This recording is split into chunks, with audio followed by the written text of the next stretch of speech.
Hello everybody and welcome to the educator. इस video में हम सॉल्व करेंगे exercise 1.2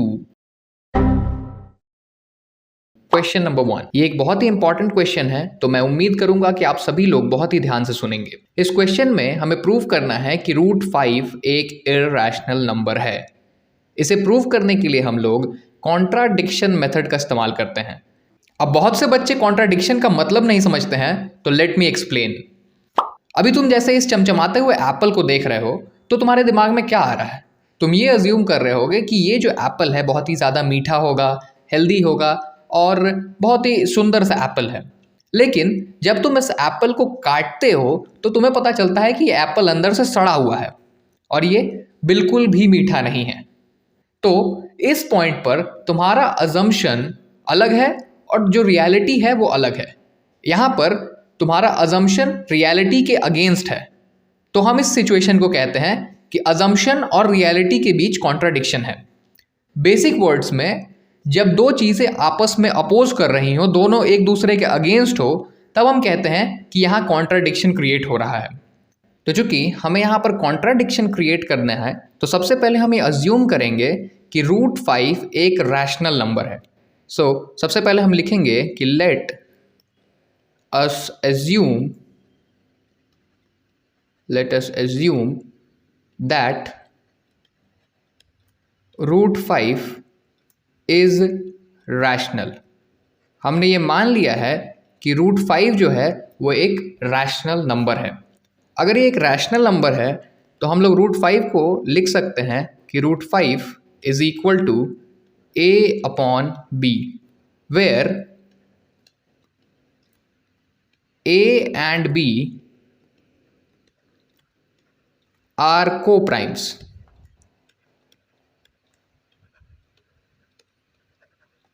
and B is not equal to 0। हमने सबसे पहले ये मान लिया कि √5 एक रैशनल नंबर है, और अगर ये रैशनल नंबर है तो हम इसे इस फॉर्म में लिख सकते हैं, a/b के फॉर्म में लिख सकते हैं। यहाँ पर a और b जो है वो को प्राइम नंबर्स हैं।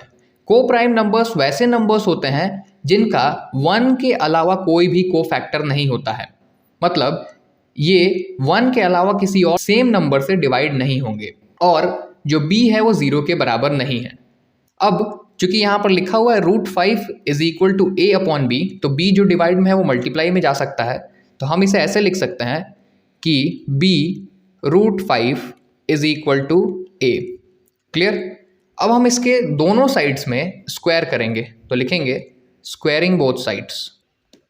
अब जब हम दोनों साइड स्क्वायर करेंगे तो यहाँ हो जाएगा b², और √5 का जब हम स्क्वायर करते हैं तो वो 5 हो जाता है, और a का स्क्वायर करेंगे तो हो जाएगा a²। हम इस चीज़ को कुछ ऐसे भी लिख सकते हैं 5b² is equal to a²। b² 5 को हमने 5b² के फॉर्म में लिख दिया है। अब अगर आप ध्यान से देखोगे तो यहाँ पर 5 जो है वो a² को डिवाइड कर रहा है। अब बहुत से बच्चे सोचेंगे कि 5 जो है वो a² को कैसे डिवाइड कर रहा है, तो हम लोग एक एग्जाम्पल लेते हैं।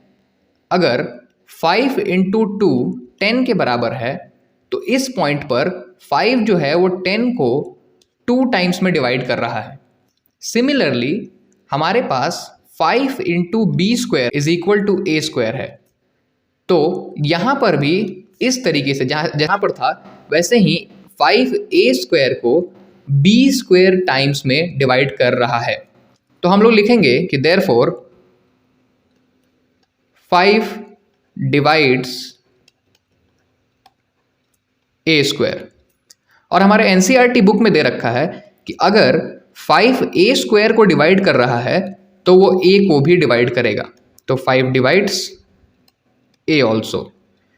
तो हमने अभी तक के प्रोसेस में ये देख लिया है कि 5 जो है वो a को डिवाइड कर रहा है। अब हम लेट करेंगे 5c is equal to a। हमने ऐसा क्यों लेट करा?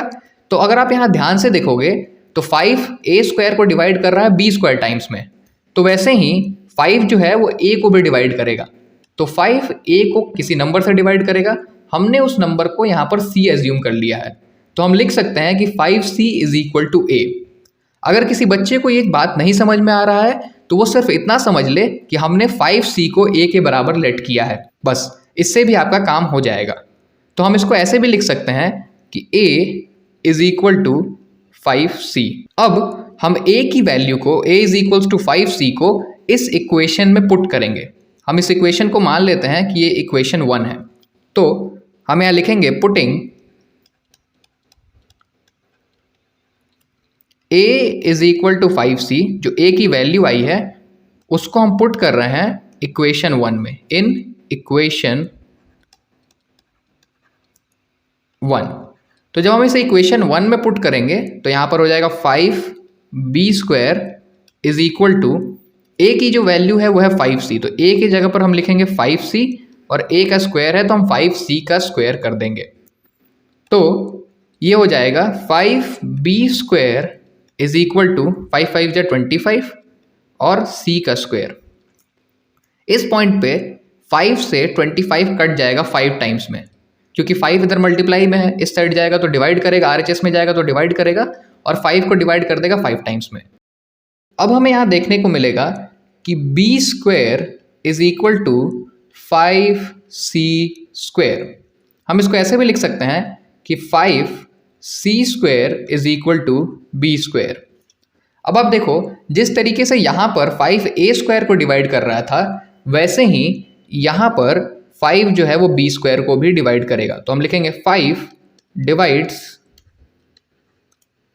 b², और अगर 5 b² को डिवाइड कर रहा है तो 5 b को भी डिवाइड करेगा, 5 डिवाइड्स b। अगर आप यहाँ ध्यान से देखोगे तो 5a को भी डिवाइड कर रहा है और 5b को भी डिवाइड कर रहा है, तो हम यहाँ लिख सकते हैं कि 5 divides both a and b, मतलब 5 a और b दोनों को डिवाइड कर रहा है। इसका मतलब ये है कि 5 जो है वो a और b का कॉमन फैक्टर है। तो हम लोग यहाँ लिख सकते हैं कि सो 5 इज अ कॉमन फैक्टर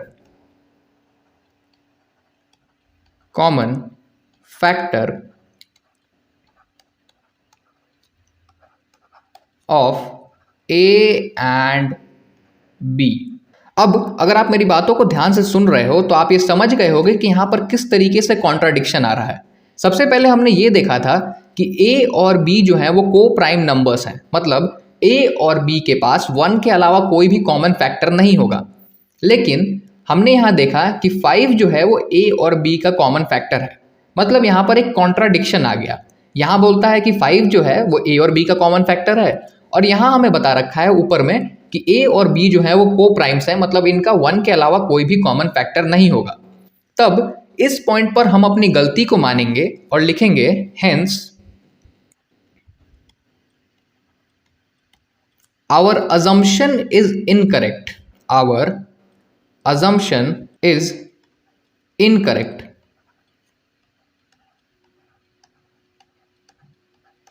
अब हमने क्या एज्यूम करा था? हमने एज्यूम करा था कि √5 जो है वो रैशनल नंबर है, तो हमारा अजम्पशन जो है वो इनकरेक्ट है। क्यों? क्योंकि इसमें कॉन्ट्राडिक्शन आ जा रहा है। √5 को जब हम रैशनल कंसिडर कर रहे हैं, अज्यूम कर रहे हैं, तो उस पॉइंट पे यहाँ पर हमें कॉन्ट्राडिक्शन देखने को मिल रहा है। तो इसलिए हमने अपनी गलती मानी और हमने लिखा कि hence our assumption is incorrect, मतलब हमने जो एज्यूम करा था वो इनकरेक्ट है, एंड √5 is irrational, और √5 जो है वो irrational है। मैं उम्मीद करता हूं कि ये सवाल आपको समझ में आया होगा, और इस तरीके के और भी एग्जांपल्स जैसे √2, √3 प्रैक्टिस करने के लिए आपके मैं आगे बनाने वाला हूं, जिसका लिंक मैं डिस्क्रिप्शन में डाल दूंगा, तो एक बार आप जरूर से चेक कर लेना। क्वेश्चन नंबर 2 कहता है प्रूव दैट 3 + 2√5 इज इर्रेशनल। इस क्वेश्चन को सॉल्व करने के लिए हम लोग कॉन्ट्राडिक्शन मेथड का इस्तेमाल करते हैं। हाँ, वही मेथड जिसका इस्तेमाल हमने क्वेश्चन नंबर 1 में भी करा था। सिमिलर चीज़ का इस्तेमाल करके हम लोग इस क्वेश्चन को सॉल्व करेंगे। अब चूंकि हमें कॉन्ट्राडिक्शन क्रिएट करना है, तो सबसे पहले हम ये एज्यूम करेंगे कि 3 + 2√5 एक रैशनल नंबर है। तो हम यहाँ लिखेंगे कि let us assume that 3 + 2√5 is rational. हमने ये मान लिया कि 3 + 2√5 एक रैशनल नंबर है। अब अगर ये रैशनल नंबर है तो हम 3 + 2√5 को a/b के इक्वल लिख सकते हैं, जहां पर where a and b are coprimes.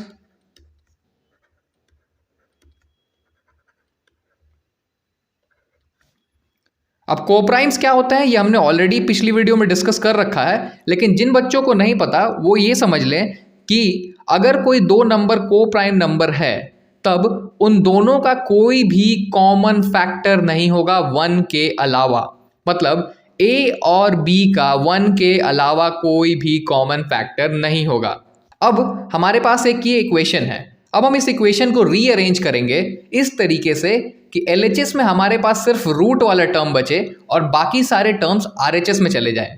सबसे पहले हमारे पास +3 है जिसको हम लोग RHS की तरफ भेज देंगे, तो ये हो जाएगा 2√5 इज इक्वल्स टू a/b। अब इधर +3 है तो इधर आएगा तो -3 हो जाएगा। अब 3 के नीचे कोई डिनोमिनेटर नहीं है तो हम 1 लिख सकते हैं। अब 2√5 इज इक्वल टू, इसका LCM ले लेंगे तो LCM b × 1 इज b और यहाँ हो जाएगा a - 3b। Basic fractional subtraction करा हमने यहाँ पे। अब चूंकि हमें सभी टर्म्स को रूट के अलावा RHS में लेके जाना है तो हमें इस 2 को भी RHS में लेकर जाना होगा। अभी 2 यहाँ मल्टीप्लाई में है तो RHS में जाएगा तो वो डिवाइड में हो जाएगा। तो हम इसे कुछ इस तरीके से लिख सकते हैं कि √5 is equal to a - 3b upon 2b। अब अगर RHS को आप ध्यान से देखते हो तो इसमें a और b जो है हमारे पास इंटीजर्स हैं और ये एक फ्रैक्शनल फॉर्म में अवेलेबल है। इसका मतलब हुआ कि RHS जो है वो एक रैशनल नंबर है। वहीं हम सभी लोगों को ये पता है कि √5 एक इररैशनल नंबर होता है। हमने इस चीज को ऑलरेडी फर्स्ट क्वेश्चन में प्रूव कर रखा है। तो हम यहां लिखेंगे कि since a and b are integers, a - 3b upon 2b is rational, and we know that √5 is irrational. So here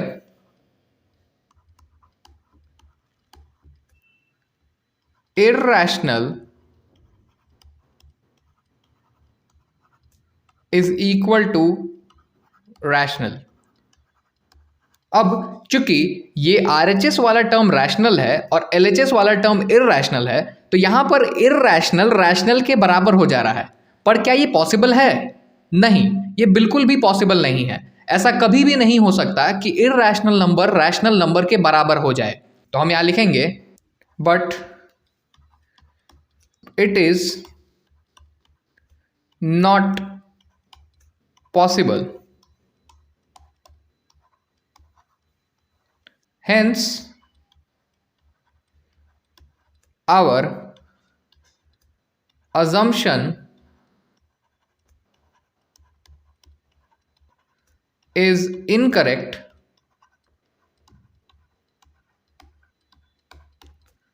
and 3 + 2√5 is irrational।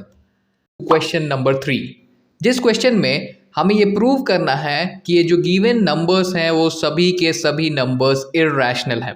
इन सवालों को सॉल्व करने के लिए हम कॉन्ट्राडिक्शन मेथड का इस्तेमाल करते हैं। कॉन्ट्राडिक्शन का एक सरल साफ मतलब ये होता है कि जब दो चीज़ें आपस में एक दूसरे को अपोज कर रही हो, दोनों चीज़ें एक दूसरे के अगेंस्ट हो, तब हम कहते हैं कि यहाँ पर कॉन्ट्राडिक्शन है। हम कॉन्ट्राडिक्शन का इस्तेमाल करके इन सभी क्वेश्चंस को सॉल्व करेंगे। So let's begin with the first part. First part में हमारे पास दे रखा है 1/√2। तो सबसे पहले हम ये अज्यूम करेंगे कि ये नंबर एक रैशनल नंबर है। तो हम लोग लिखेंगे let us assume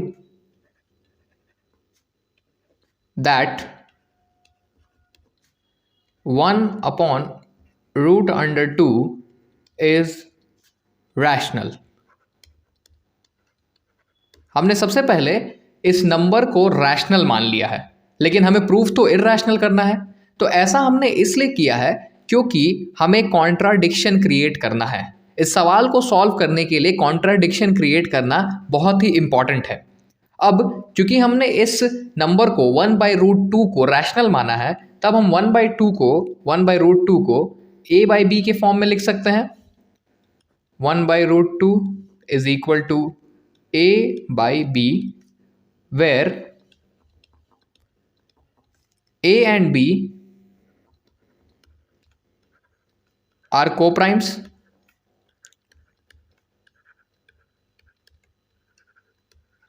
co-prime numbers वैसे नंबर्स होते हैं जिनके पास 1 के अलावा कोई भी फैक्टर नहीं होता है। यहां पर a और b को-प्राइम नंबर्स हैं। अब हम इसे रीअरेंज करेंगे और ऐसे रीअरेंज करेंगे कि √2 जो रूट वाला टर्म है वो एक साइड बच जाए और बाकी सारे टर्म्स एक तरफ हो जाएं। तो यहाँ पर हमारे पास 1/√2 है। अगर हमें सिर्फ इसे √2 करना है तो यहाँ पर हम रेसिप्रोकल का इस्तेमाल कर सकते हैं। रेसिप्रोकल करना हम सभी को आता है, चीज़ों को ऊपर नीचे कर देना, मतलब न्यूमरेटर को डिनोमिनेटर में और डिनोमिनेटर को न्यूमरेटर में चेंज कर देना, इसे हम कहते हैं रेसिप्रोकल। तो यहाँ पर हम रेसिप्रोकल करेंगे तो ये हो जाएगा √2 is equal to b/a।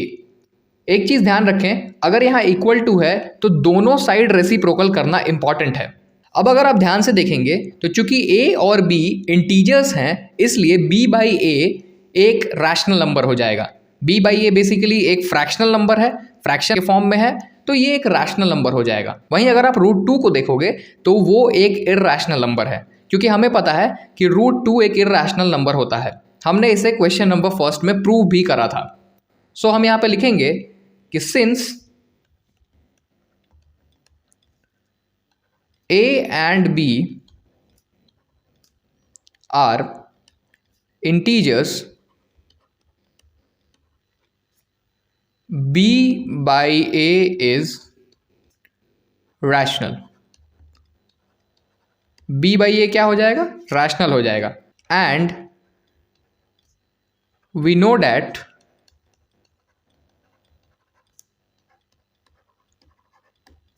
√2 is irrational.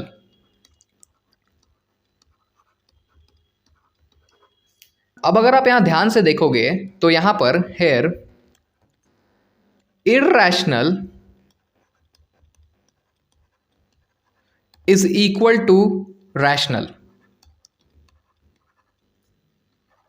यहां पर एक इररैशनल नंबर रैशनल नंबर के बराबर है, बट क्या ये पॉसिबल है? बिल्कुल भी नहीं। ये पॉसिबल नहीं है कि कभी भी एक इररैशनल नंबर रैशनल नंबर के बराबर हो जाए।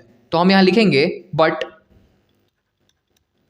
It is not possible. अब यहां पर आप कॉन्ट्राडिक्शन क्लियरली देख सकते हो कि हमने जब इसको रैशनल माना है, 1/√2 को रैशनल माना है, तब irrational is equal to rational आ जा रहा है, जो कि कभी भी पॉसिबल नहीं है। इसका मतलब है कि जो हमने अजम्पशन करा था, जो भी हमने अज्यूम करा था, वो रॉन्ग है। मतलब हमने जब अज्यूम करा कि 1/√2 इज रैशनल, वो गलत है, एंड 1/√2 इज इररैशनल। हम यहां लिखेंगे अपनी गलती को मानते हुए कि hence our assumption is incorrect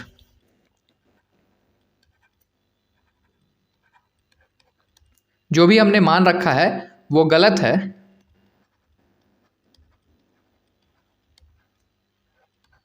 and 1/√2 is irrational। अब सिमिलरली हम आगे के क्वेश्चंस को भी इसी तरीके से सॉल्व करेंगे। तो यहां पर हमें दे रखा है 7√5। तो यहां पर भी हम सेम काम करेंगे। सबसे पहले लिखेंगे let us assume that 7√5 is rational। सबसे पहले हमने इसको रैशनल अज्यूम कर लिया। अब अगर ये रैशनल है तो 7√5 को हम लोग कैसे लिख सकते हैं? 7√5 is equal to a/b, where a and b are coprimes. और एक और चीज आप ध्यान देना, यहां पर जो b होगा वो कभी भी 0 के बराबर नहीं होगा, तो ये भी लिख देना कि and b is not equal to 0। मैं पीछे वाली स्लाइड में भूल गया था, तो आप वहां पर भी इस चीज को मेंशन कर लेना, and b is not equal to 0। क्योंकि अगर b 0 हो जाएगा तो फिर ये रैशनल नंबर तो होगा नहीं, क्योंकि हम जानते हैं कि रैशनल नंबर p/q के फॉर्म में होता है और q कभी भी 0 नहीं हो सकता है। तो यहाँ पर a और b दोनों ही को प्राइम नंबर्स हैं और b कभी भी 0 नहीं होगा। तो ये कंडीशन है जो कि हम अपने आंसर शीट में भी लिखेंगे। अब यहाँ पर रीअरेंज करने का काम आता है। रीअरेंज हम इस तरीके से करते हैं कि रूट का टर्म एक तरफ हो जाए और बाकी जितने भी नंबर्स हैं और जितने भी टर्म्स हैं वो सब एक तरफ हो जाए। तो जैसे यहाँ पर 7√5 है, 7√5 के साथ मल्टीप्लाई में है, तो उसको हम RHS की तरफ भेजेंगे तो वो कुछ इस तरीके से हो जाएगा, √5 इज इक्वल टू a/7b। अब यहाँ पर हमने इसको रीअरेंज कर दिया है, रूट का टर्म एक तरफ और बाकी सारे टर्म्स एक तरफ। अब जैसे हमने पहले करा था कि since a and b are integers, क्योंकि a और b इंटीजर्स हैं तो a/7b एक रैशनल नंबर हो जाए, क्योंकि ये p/q के फॉर्म में है और जो डिनोमिनेटर है वो कभी भी 0 नहीं होगा यहाँ पर। तो a/7b जो हो जाएगा वो रैशनल हो जाएगा। Since a and b are integers, a/7b is rational and we know that √5 is irrational. और हम सब ये जानते हैं कि √5 एक इर्रेशनल नंबर है, और हम बताएंगे कि यहां पर here irrational is equal to rational. और जैसा हमने पिछली बार किया था कि इर्रेशनल अगर रैशनल के बराबर है तो ये कभी भी पॉसिबल नहीं है, तो हम लिखेंगे but it is not possible. लेकिन इर्रेशनल कभी भी रैशनल के बराबर हो ही नहीं सकता, ये पॉसिबल ही नहीं है कि इर्रेशनल रैशनल के बराबर हो। तब हम यहाँ लिख देंगे but it is not possible, ये चीज़ पॉसिबल ही नहीं है। और फिर हम अपनी गलती को मानेंगे कि हमने जो अजम्पशन करा था 7√5 को रैशनल नंबर मानने का, वो गलत है। तो हम यहाँ लिखेंगे कि hence our assumption is incorrect and 7√5 is irrational। मैं उम्मीद करता हूं कि ये सारी चीजें आपको ढंग से सही तरीके से समझ आ रही होंगी। इसका अगला पार्ट भी हम सेम तरीके से करेंगे। अगले पार्ट में हमें दे रखा है 6 + √2। देखो, घबराने वाली बिल्कुल भी बात नहीं है। जो जो स्टेप्स जिस तरीके से मैं बता रहा हूं उसी तरीके से आपको भी करते जाना है। सबसे पहला हम ये काम करते हैं कि इसको अज्यूम करते हैं। तो हम लिखते हैं कि late us assume that 6 + √2 is rational। हम इसको रैशनल अज्यूम करते हैं। और क्यों करते हैं? ताकि आगे चलकर हम इसमें कॉन्ट्राडिक्शन क्रिएट कर सकें। उसके बाद चूंकि 6 + 2 को हमने रैशनल मान लिया है तो हम ये लिख सकते हैं कि 6 + √2 इज इक्वल टू a/b। और यहां पर a और b जो होते हैं where a and b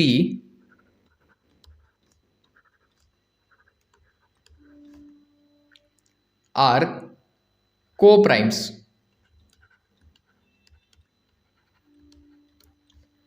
and b is not equal to 0। ठीक है, तो हम ये काम कर लेते हैं। उसके बाद अगले स्टेप पे हम आते हैं रीअरेंजमेंट के स्टेप पे। रीअरेंजमेंट में हम रूट के टर्म को एक तरफ रखते हैं और बाकी सभी टर्म्स को दूसरी तरफ करते हैं। तो यहाँ पर हम रीअरेंजमेंट करेंगे, तो यहाँ पर √2 एक तरफ हो जाएगा और प्लस में 6 है तो उसको हम उस तरफ भेजेंगे तो माइनस में हो जाएगा। तो that is equal to a/b minus 6 के नीचे कोई डिनोमिनेटर नहीं है तो 1 लिख सकते हैं। हम इसको एलसीएम लेकर भी लिख सकते हैं कि √2 इज इक्वल टू एलसीएम लोगे तो ये हो जाएगा b और ये हो जाएगा a माइनस 6b। तो इस स्टेप में हमने रीअरेंजमेंट कंप्लीट कर लिया। अब अगले स्टेप में हम ये बताएंगे कि भैया √2 इररेशनल है और a minus 6b upon b rational है। तो उसके बाद हम सबसे पहले लिखेंगे since a and b are integers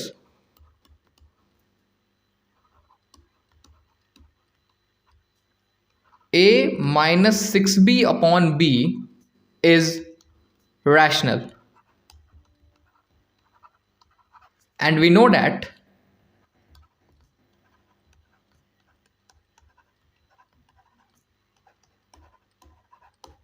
√2 is irrational, क्योंकि हमने √2, √5, √7, √3 जैसे नंबर्स को इररेशनल ऑलरेडी प्रूफ कर रखा है पहले के सवालों में। तो हम यहां लिख देंगे and we know that √2 is irrational.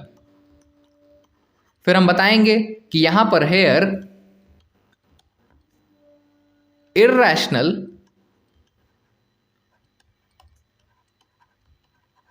Is equal to rational.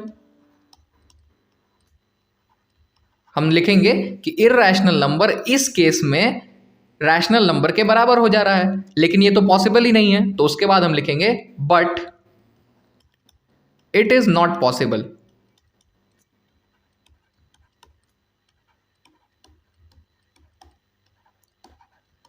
अब यहां पर हमने कॉन्ट्राडिक्शन दिखा दिया। अब कॉन्ट्राडिक्शन आ क्यों रहा है? कॉन्ट्राडिक्शन इसलिए आ रहा है क्योंकि हमने 6 + √2 को रैशनल माना था। तब हम यहां पर अपनी गलती स्वीकार करते हैं और लिखते हैं कि hence our assumption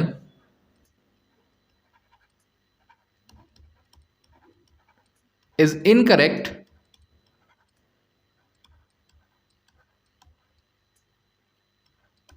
and 6 + √2 is irrational।